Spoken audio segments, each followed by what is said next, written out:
Et que la majorité qui a imaginé ce texte a mangé son pain blanc. Vous aviez à répondre 2 signaux à donner. Le premier était un signal de type économique. À certains milieux, ça a été l'abrogation du Code du travail. C'était incontestablement un signal libéral. Vous voici rendu à nationaliser STX, c'est-à-dire le signal exactement inverse. Ici, vous avez voulu répondre à une question qui se pose vraiment. Là, nous la partageons. Il y a une crise politique terrible qui travaille notre pays, dont n'est pas responsable l'actuelle majorité ni l'actuel président. Sa racine profonde est dans la forfaiture de 2005, lorsque le peuple français a voté non, et qu'on a eu comme traduction, puisque c'est non, c'est oui. Forfaiture qui a recommencé quelques années après, lorsqu'on devait renégocier le traité, qui ensuite n'a pas été du tout négocié par le président Hollande. Si bien que, depuis cette date, notre démocratie va totalement perturbée, totalement faussée, parce qu'à 2 reprises, la volonté profonde du peuple a été trompée. Dans cette circonstance, vous avez pensé qu'il fallait se focaliser sur les turpitudes, en effet inexcusables, inacceptables, de quelques parlementaires qui ont faussé l'idée que se faisait le peuple français de sa représentation. Personne ne peut dire que le problème n'existe pas. Mais la crise politique ne se résume pas à ça.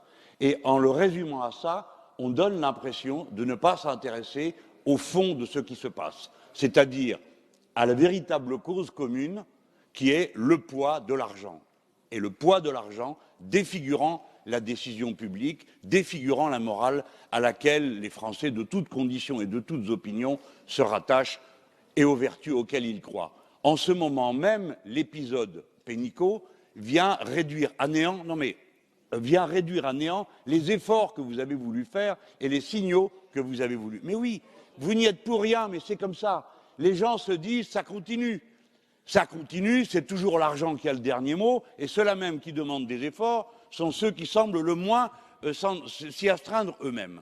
Par conséquent, la crise politique n'est pas terminée. La vague dégagiste va continuer à travailler en profondeur notre peuple.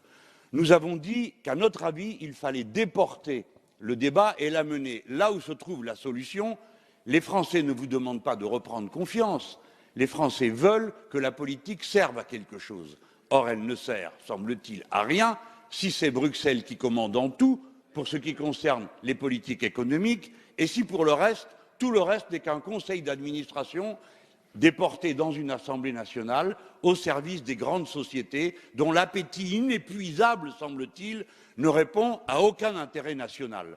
Je vous demande en un mot d'y réfléchir. Voyez comment il se fait que le président de la République est obligé d'intervenir pour nationaliser un chantier naval dont en effet nous avons besoin pour d'innombrables raisons, alors que les mêmes capitalistes que nous avons arrosés pendant des mois, notamment avec le CICE, sont incapables de trouver la petite somme de 80 millions dont il a été dit, je l'ai lu dans la presse, qu'elle était l'équivalent d'un trait, l'épaisseur d'un trait sur la ligne des comptes publics.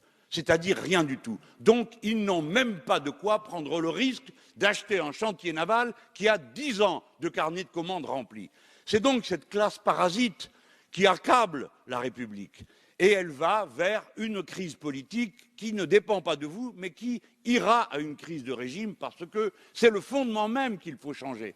C'est le moment de redonner au peuple la capacité de discuter de sa façon de s'organiser. Les gaullistes ont fait ça en 1958, quand le régime était à bout de souffle. Et c'était la seule façon de sortir pacifiquement du terrible trouble qui s'annonçait et peut-être même de la guerre civile qui nous menaçait. Eh bien, nous sommes dans une période comparable. Le trouble est extrême, la confiance est anéantie et ce que nous avons fait ne va pas permettre de la rétablir. C'est pourquoi nous vous avons proposé le référendum révocatoire, sans vous cacher que c'était une composante d'une stratégie beaucoup plus générale qui va à la constituante et à la révolution citoyenne. Mon dernier mot sera pour vous dire que si vous avez eu l'idée et certainement la certitude en travaillant, parce qu'après tout, on ne doit pas se disputer la bonne foi.